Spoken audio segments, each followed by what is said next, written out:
बिस्मिल्लाहिर्रहमानिर्रहीम। अल्लाह की ज़ात पाक का बहुत बहुत शुक्र है जिसकी इज़्ज़त और अज़मत के सदक़े में अच्छे और नेक काम पूरे होते हैं। अस्सलामु अलैकुम।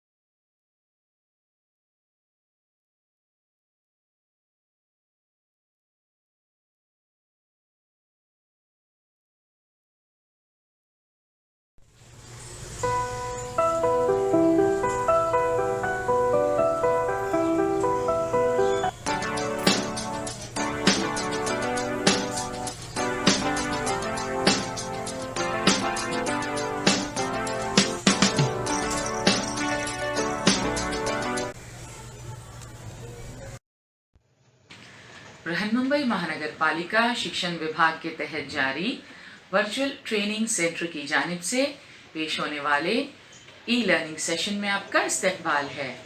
मैं हूं आपके मौलमा मैमुना शेख। तो आइए आपके तालीमी सिलसिले को आगे बढ़ाते हैं और शुरू करते हैं आज का हमारा सेशन। हश्तम जमात में तारीख के इस सेशन में आज हमारा मौजू है छपाई की मशीन। गुटेनबर्ग्स प्रिंटिंग प्रेस सदी की एक अहम ईजाद है। इस मशीन से किताबें लिखने और पेश करने के तरीक़े में एक इनकलाब बर्पा हो गया। आज हम इसी मशीन के मुताल्लिक़ मालूमात हासिल करेंगे। आप सभी जानते हैं किताबें हमारी बेहतरीन दोस्त और बेहतरीन साथी समझी जाती हैं। मौजूदा दौर में छपाई की मशीन और नई तकनीक की मदद से मुख्तलिफ ज़बानों में लातादाद किताबें और अखबारात शाये होते हैं। मगर छपाई की मशीन जब ईजाद नहीं हुई थी उस वक्त किस तरह किताबें शाये होती थीं और छपाई की मशीन किसने और कब ईजाद की। इस सेशन में हम इन्हीं सवालात के जवाबात जानने और समझने की कोशिश करेंगे। तो आइए शुरुआत करते हैं छपाई की मशीन। तकरीबन 1450 ईस्वी में जर्मनी के जोहानस गुटेनबर्ग ने छपाई की मशीन ईजाद की। छापा खाने की ईजाद की वजह से समाज में हर फर्द तक नए अफकार, नए तस्वुरात और उलूम पहुंचने लगे। हम पढ़ चुके हैं कि तकरीबन 1450 ईस्वी में जर्मनी के जोहानस गुटेनबर्ग ने छपाई की मशीन ईजाद की। छापा खाने की ईजाद की वजह से समाज में हर फर्द तक नए अफकार, नए तस्वुरात और उलूम पहुंचने लगे। मकामी ज़बानों में ऐसा अदब तख्लीक होने लगा जिसे अवाम समझ सकें। मेटल टाइपसेट प्रिंटिंग मशीन सदी की एक अहम ईजाद है। इस मशीन से किताबें लिखने और पेश करने के तरीक़े में एक इनकलाब बर्पा हो गया। आखिर ये मूवेबल टाइपसेट मशीन क्या है और इतनी अहम क्यों साबित हुई? आइए समझने की कोशिश करते हैं।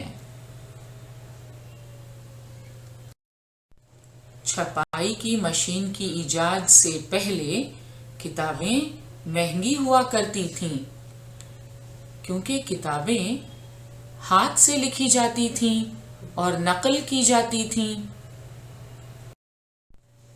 किताबों को नकल करने के लिए ब्लॉक्स का इस्तेमाल किया जाता था। हैंड ब्लॉक प्रिंटिंग की मदद से किताबें नकल की जाती थीं। اسکرین پر آپ دیکھ سکتے ہیں ہاتھ سے لکھے ہوئے قرآن شریف کا ایک نسخہ. یہ ہاتھ سے لکھا ہوا قرآن ہے. بانس پر لکھی ہوئی طب کی یہ کتابیں آپ دیکھ سکتے ہیں جو چینی زبان میں ہے.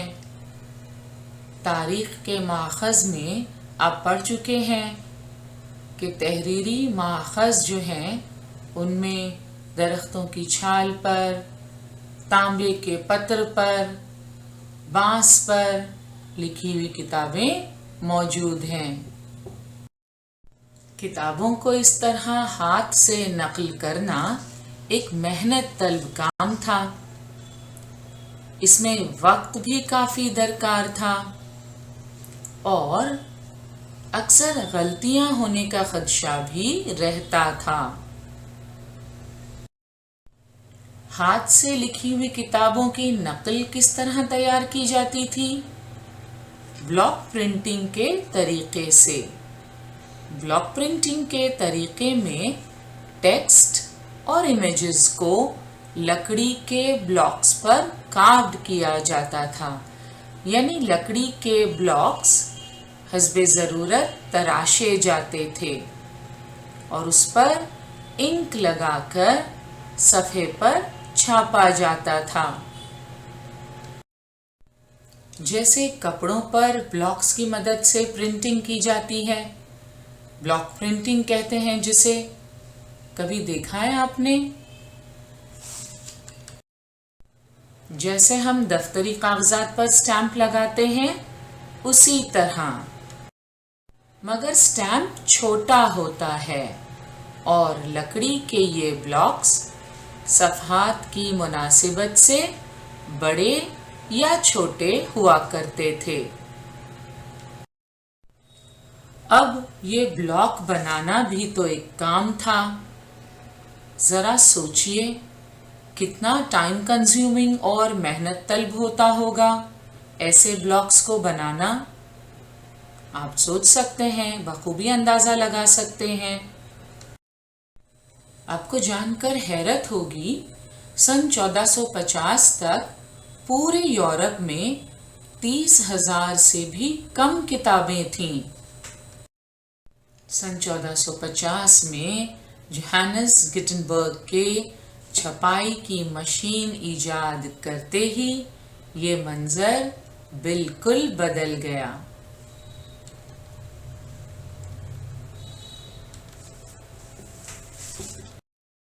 سن 1450 کے آس پاس گٹنبرگ نے پرنٹنگ پریس میں اصلاح و ترقی کی غرض سے نئی تکنیک ڈیولپ کرنا شروع کیا. آخر کار وہ movable metal type set machine بنانے میں کامیاب ہو گیا جس میں حروف کو لاتعداد پیٹرن میں ری ارینج کیا جا سکتا تھا. گٹنبرگ کی بنائی ہوئی چھپائی کی مشین کی یہ خاص بات تھی جس میں حروف کو لاتعداد پیٹرن میں ری ارینج کیا جا سکتا تھا. پہلے کتابوں کی نقل کرنے کے لیے لکڑی کے جو بلاکس تراشے جاتے تھے انہیں ری ارینج نہیں کیا جا سکتا تھا، مگر گٹنبرگ کی بنائی ہوئی movable type set printing machine میں حروف کو لاتعداد پیٹرنز میں ری ارینج کیا جا سکتا تھا. آپ دیکھ سکتے ہیں کہ حروف کے الگ الگ بلاکس ہیں اور آپ اس سے جتنے نئے لفظ بنانا چاہیں وہ بنا سکتے ہیں. یہ طریقہ پرانے طریقوں کے مقابلے میں تیز تھا، ایکوریٹ اور صحیح بھی. کتابوں کو ہاتھ سے نقل کرنا ایک محنت طلب کام ہوا کرتا تھا، کافی وقت بھی درکار ہوتا تھا اور اکثر غلطیاں ہونے کا خدشہ بھی رہتا تھا. مگر گٹنبرگ کے movable type set printing machine में हरूफ को लातादाद पैटर्न्स में रीअरेंज किया जा सकता था और ये तरीका तेज भी था और एक्यूरेट भी। छपाई की मशीन इजाद होने के बाद अब किताबें तेजी से शाये होने लगीं। अब किताबें अफोर्डेबल हो गईं। उन्हें खरीदना आम इंसान के लिए मुमकिन हो गया। गिटनबर्ग ने सबसे पहले जो किताब छापी वो बाइबल थी। 1456 में गिटनबर्ग ने जो बाइबल छापी वो लातीनी ज़बान में है। The first Gutenberg Bible reached North America in 1847. It is now in the New York Public Library. तो आप देख सकते हैं गिटनबर्ग की छापी हुई बाइबल न्यूयॉर्क पब्लिक लाइब्रेरी में मौजूद है। छपाई की मशीन की इजाद ने प्रिंटिंग की दुनिया में एक इनकलाब बर्पा कर दिया। सन 1500 ईस्वी तक यूरोप में 200 प्रिंटिंग शॉप्स थीं। एक अंदाजे के मुताबिक छपाई की मशीन इजाद होते ही पहले 50 सालों में 8 से 20 मिलियन बुक्स प्रिंट हुईं। बाइबल ज़्यादा तादाद में छपने लगी, ज़्यादा लोगों तक पहुंचने लगी, क्योंकि अब इसे खरीदना आम लोगों के लिए मुमकिन और आसान था। गिटनबर्ग की ये इजाद काफ़ी फ़ायदेमंद साबित हुई और इसके ज़बरदस्त असरात हुए। गिटनबर्ग के छापाखाने के इजाद होने की वजह से समाज में हर फर्द तक नए अफकार, नए तसव्वुरात और उलूम का पहुंचना मुमकिन हो गया। यूरोप बल्कि सारी दुनिया में ख़यालात व रुझानात पहले से ज़्यादा तेज़ी से फैलने लगे, जिसकी बदौलत कई कल्चरल और इंटेलेक्चुअल तहरीकों ने जन्म लिया। मसलन निशातुस्सानिया, मजहबी इस्लाही तहरीकें, सियासी व साइंसी इनकलाबात वगैरह।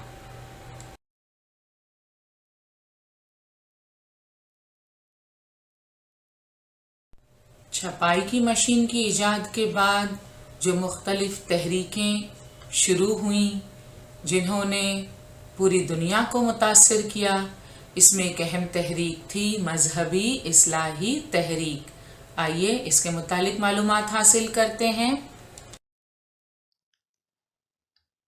15वीं सदी के यूरोप पर मजहब की गिरफ्त बहुत मजबूत थी।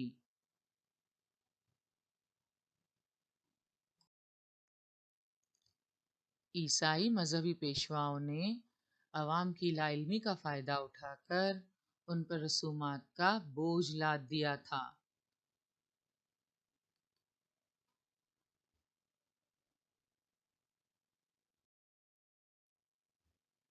ये मजहबी पेशवा मजहब के नाम पर लोगों को लूटते थे। अक्ल की बुनियाद पर आज़ादाना तौर पर गौर फिक्र करने वाले मुफक्किरीन ने रोमन कैथोलिक चर्च के कदीम मजहबी तसव्वुरात की शदीद मुखालिफत की। ईसाई मजहबी पेशवाओं के खिलाफ यूरोप में जो तहरीक शुरू हुई उसे मजहबी इस्लाही तहरीक कहते हैं।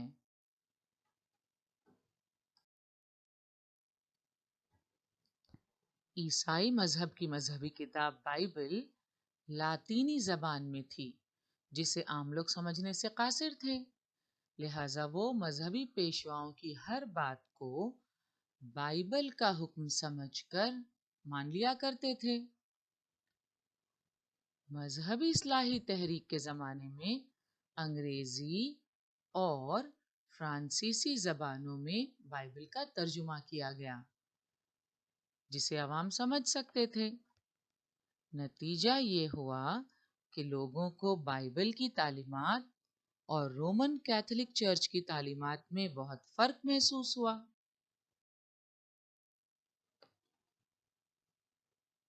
अंग्रेज़ी और फ्रांसीसी ज़बानों में बाइबल का तर्जुमा होते ही अवाम भी अब बाइबल को पढ़कर समझ सकते थे।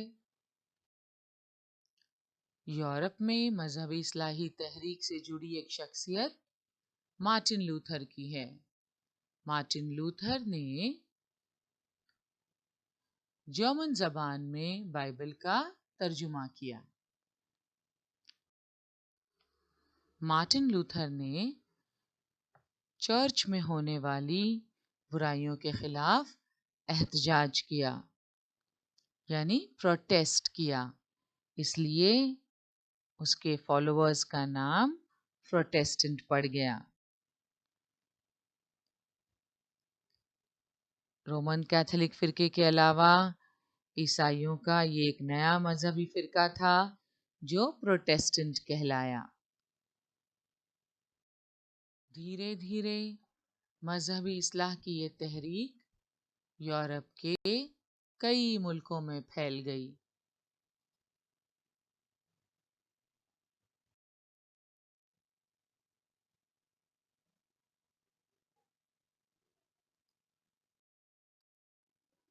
मजहबी इस्लाही तहरीक के नतीजे में मजहब में इंसानी आज़ादी और अक़लियत पसंदी को अहमियत हासिल हुई। इंसानी आज़ादी और अक़लियत पसंदी के नज़रियात ने आगे चलकर भारतीय समाज को मुतासिर किया और हम देखते हैं कि भारत में नए ख़यालात और नए रुझानात का जन्म हुआ। तो आज हमने निशातुस्सानिया का दौर और मजहब इस्लाही तहरीक के मुतालिक बहुत सारी मालूमात हासिल की।